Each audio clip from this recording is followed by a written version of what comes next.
आइए शुरू करते हैं हमारी दूसरी कवर स्टोरी। और इजराइल और हिजबुल्लाह के बीच युद्ध विराम की घोषणा ने दुनिया भर में एक नई उम्मीद की किरण जगाई है। अमेरिकी मध्यस्थता से यह समझौता हुआ ऐसा बताया जा रहा है, जिससे 13 महीने से चल रहे इस संघर्ष को थोड़ा विराम जरूर मिला है। अमेरिका के राष्ट्रपति जो बाइडेन ने इसे एक अहम कदम बताया, लेकिन उन्होंने साफ किया कि अगर हिजबुल्लाह ने समझौते का उल्लंघन किया तो इजराइल को सैन्य कार्रवाई का अधिकार मिल जाएगा। इस बात को उन्होंने व्हाइट हाउस में अपनी प्रेस कॉन्फ्रेंस के दौरान भी एकदम स्पष्ट किया। भारत ने भी इस शांति प्रक्रिया का स्वागत किया और उम्मीद जाहिर की है कि यह समझौता पूरे मध्य पूर्व क्षेत्र में स्थिरता और शांति लेकर आएगा। भारतीय विदेश मंत्रालय ने हमेशा से हिंसा को कम करने और बातचीत के रास्ते लौटने का समर्थन किया था। संयुक्त राष्ट्र और दूसरी जो अंतर्राष्ट्रीय संस्थाएं हैं वो भी इस समझौते को एक सकारात्मक कदम मान रही हैं। अमेरिका के पूर्व राष्ट्रपति और प्रेसिडेंट इलेक्ट डोनाल्ड ट्रंप के खेमे से भी अब इसी तरह की खबरें आ रही हैं कि अब ट्रंप की कूटनीति एक तरह से अब आगे किस रूप में शेप लेगी वो देखना बड़ा लाजमी होगा। उनकी जो टीम है उनकी तरफ से कहा गया है कि अब जो आगे बड़े संदेश जाएंगे ट्रंप की कूटनीति के रूप में, वो ये जाएंगे कि अराजकता को किसी भी तरह से समर्थन नहीं दिया जाएगा। बहरहाल इस बीच ये समझौता फिलहाल एक उम्मीद की तरह दिखाई दे रहा है, लेकिन इसके बाद के घटनाक्रम पर पूरी दुनिया की नज़रें होंगी। हिजबुल्लाह से पीस अकॉर्ड का मतलब क्या ये माना जाए कि इजराइल और हमास के बीच युद्ध ख़त्म हो चुका है? ऐसा फिलहाल नज़र नहीं आता, लेकिन फिर भी इसके आसपास का विश्लेषण क्या है? जनरल कुलकर्णी सर मेरे साथ जुड़े हुए हैं। सर एक बार फिर से आपका बहुत बहुत स्वागत है।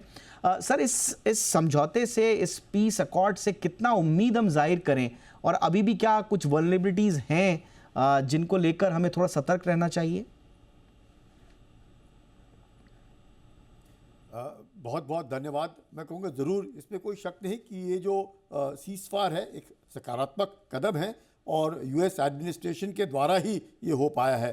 पहले भी ये हुआ था, लेकिन जो लिटनी नदी है उसके जो दक्षिण में जो इलाका है जहाँ पे हर हमेशा इजराइल का मानना था कि वहाँ पे लेबनीज़ आर्मी ने रहना चाहिए, वहाँ पे हिजबुल्लाह आकर के पूरा जो सदर लेबनन है उसके कारण ये जो झड़प है हम देखते हैं कि लगातार तकरीबन 3,500 से भी ज़्यादा लेबनीज़ लोग मारे जा चुके हैं। और इसको लेते हुए, और जैसे यूएस ने कहा है कि जो रिकन्स्ट्रक्शन है सदर्न लेबनन का वो उसका जिम्मा लेते हैं। जो नॉर्दर्न इज़राइल है वहाँ से तकरीबन 70,000 इजरायलियों ने पलायन किया है, वो वहाँ पे आकर के बस सकते हैं।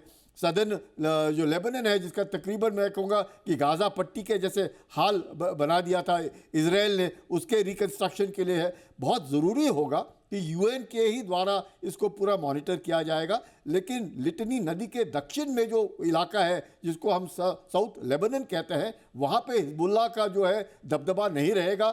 अगर हिजबुल्लाह पहले भी ये था कि वहाँ पे लेबनीज़ आर्मी रहेगी, अगर 5,000 या 3 से 5,000 के आसपास अगर लेबनीज़ आर्मी को वहाँ पे रखा जाता है, जैसे हम सब जानते हैं कि लेबनन में तकरीबन एक लेबनन है, हिजबुल्लाह एक अलग जो एक आतंकी संगठन है, पर लेकिन उसका लेबनन में भी पॉलिटिकल एक मैं कहूँगा दबदबा है, जिसकी सीटें हैं उनके पार्लियामेंट के अंदर।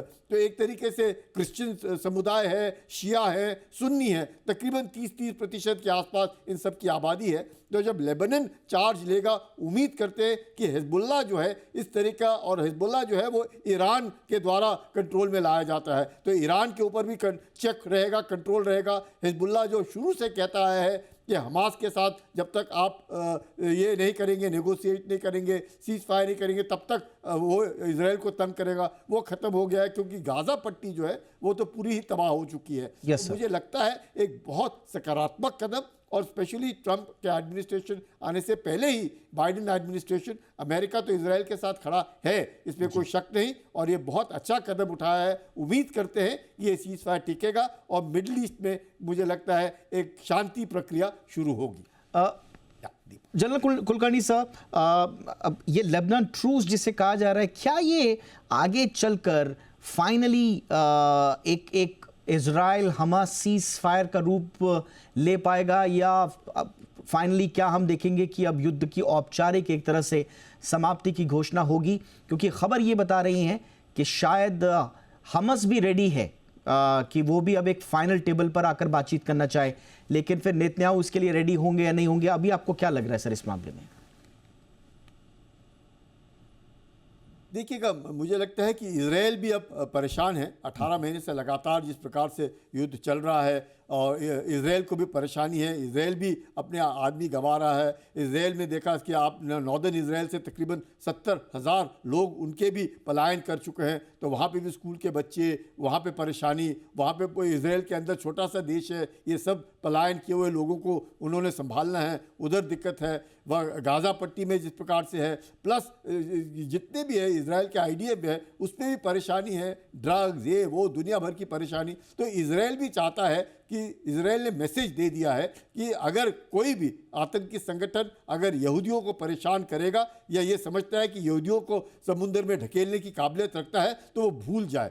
और वैसे ही हमास हुआ, हिजबुल्ला हुआ, हुदी हुआ, इन सब के ऊपर अब कंट्रोल होगा, क्योंकि ईरान में भी कहा जाता है कि वहाँ पर भी खामेनी साहब की तबीयत खराब है, उनका लड़का जो है वो आने वाला, तो वहाँ पर भी दिक्कतें हैं। तो इस सब को देखते हुए मुझे लगता है कि कहीं ना कहीं पर, चाहे शुरुआत से अगर हम देखें 1948 से ये तो परेशानी है, लेकिन अब शायद जिस प्रकार से तबाही इजराइल ने की है हमास की गाज़ा पट्टी में, हिजबुल्ला की भी लेबनान के अंदर, और वहाँ पे हुदियों की यमन के अंदर, मुझे लगता है उम्मीद की जा सकती है कि इंटरनेशनल प्रेशर होगा इन आतंकी संगठनों के ऊपर, मिडल ईस्ट के ऊपर, क्योंकि सऊदी अरेबिया चाहता है अच्छे रिश्ते इजराइल के साथ, जॉर्डन चाहता है अच्छे रिश्ते, इजिप्ट चाहता है अच्छे रिश्ते। तो ईरान को भी अब किसी ना किसी तरीके से, ईरान भी चाह रहा है, ईरान ने भी कहा है कि यूके, फ्रांस के IAEA के जो सदस्य हैं वो आकर के उनके न्यूक्लियर वो दिखाना चाहते हैं कि उनका ऐसा कोई न्यूक्लियर प्रोग्राम नहीं है। ये बहुत अच्छे कदम उठा रहे हैं। उम्मीद करते हैं कि विश्व में कम से कम मिडिल ईस्ट में इससे शांति बहाल होगी। Absolutely sir.